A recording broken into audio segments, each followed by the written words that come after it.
दर्शक बंधु आपण मानक स्वागत करुच्ची आम स्वतंत्र उपस्थापना को नुआखाई समस्त मन में एक उत्साह और आनंद भरे तेरे नुआखाई निर्दिष्ट भाषा भूद मसरे पंचमी दिन सबुठी पालन होता बेले गड़जात किंतु टिके अलग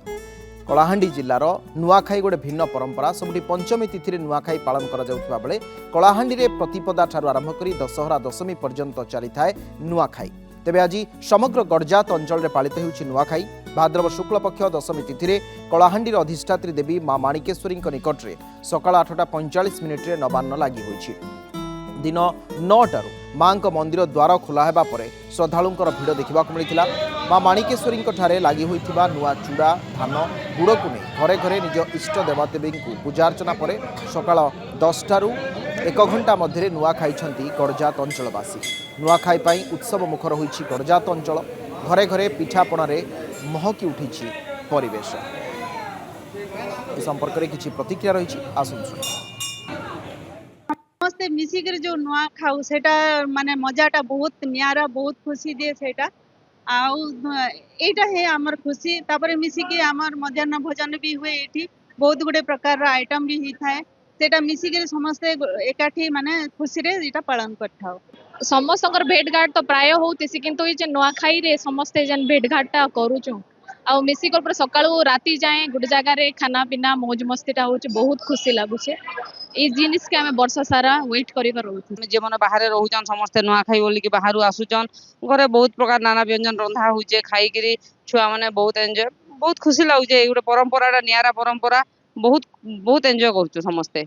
कलाहांडी महाराज तरफ परंपरा अनुजाई समस्त प्रजा मानक पई बा सर्वसाधारण पई मांकर नवार्ण भोग नुआ चूड़ा एवं गुड़ प्रदान करिथांती। मंदिर से सब प्रसाद सब भक्त माने संग्रह करने अपेक्षा करछंती। ए सब मां मंदिर नेबे नुआ चूड़ा एवं गुड़ निज परिवार रे निजर कुल इष्टदेवी को पूजा अर्चना करी परिवार समस्ते एकाठी बसी नवार्ण भक्षण करेंगे। एभली एक सुंदर परंपरा रही कलाहांडी जिले में। कलाहांडी नुआखाईर ये गोटे विशेष परंपरा अत्यंत स्वतंत्र भाव में समस्ते कारण आप जानते भाद्रव मास बा भूद मास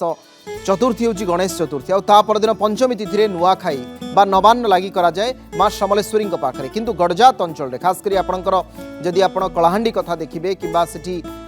तार जो आखपाख अंचल रही किंतु आपणकर पंचमी दिन पालन कराए नाही ता परवर्ती समय से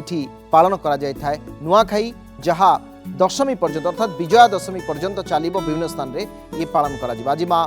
माणिकेश्वरी पाखे नुआखाई बा नवान्न लगी है समस्ते नुआ खाई।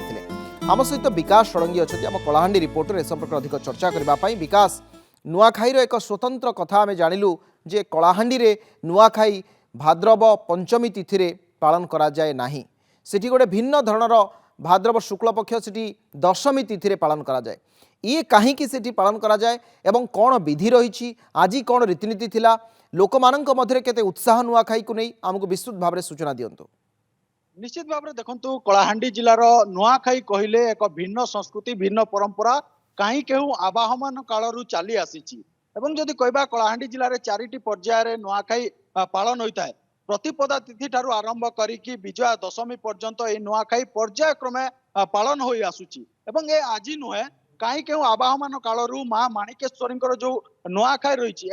कलाहांडी राजा राजुड़ार जो पुराना जमीदारी अंचल रही जहाँ मदनपुर रामपुर लांजीगढ़ थुआमूल रामपुर जयपाटना महुलपाटना एवं करलापाट समेत भवानीपाटना जो पुराना जमीदारी अंचल रही जमीदारी अंचल रे माँ माणिकेश्वरी जेहेतु आराध्य देवी अधिष्ठात्री देवी रही माँ माणिकेश्वरी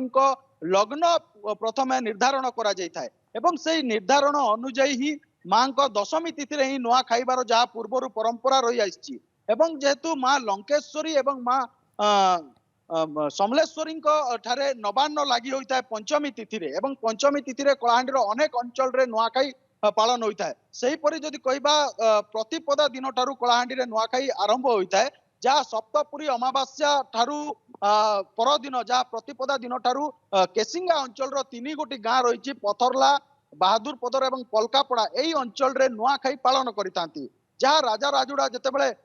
नागवंश एवं गंगवंशर राजा मध्य जेतेबेले युद्ध चलीथिला सेही समयरू जेतेबेले पथरला गाँव गंतिया जे रही से समय नागवंश राजा को सहयोग करथिले युद्ध समय एवं सेही दिन ठारू सेमाने प्रतिपदा कलाहांडी महाराज तांको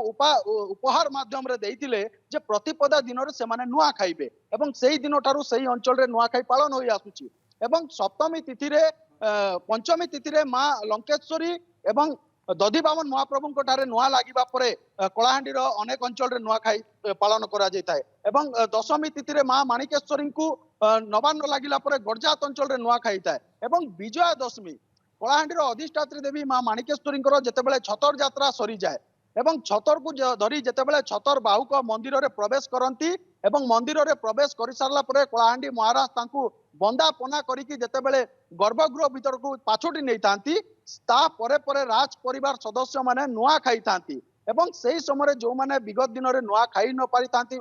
परिवार कौन कारण से दिन विजया दशमी दिन से दिन राजा परिवार सहित से मिसिकी नुआ खाई थांती ए रही कलाहांडीर संस्कृति एवं परंपरा। अनेक अनेक धन्यवाद विकास आपण सूचना पाई। विकास षडंगी कलाहांडी अति सुंदर भाव से उपस्थापन करुले जे कहीं कलाहांडीर नुआखाई स्वतंत्र बा कहीं कलाहांडीर ये नुआखाई पर्व भिन्न समय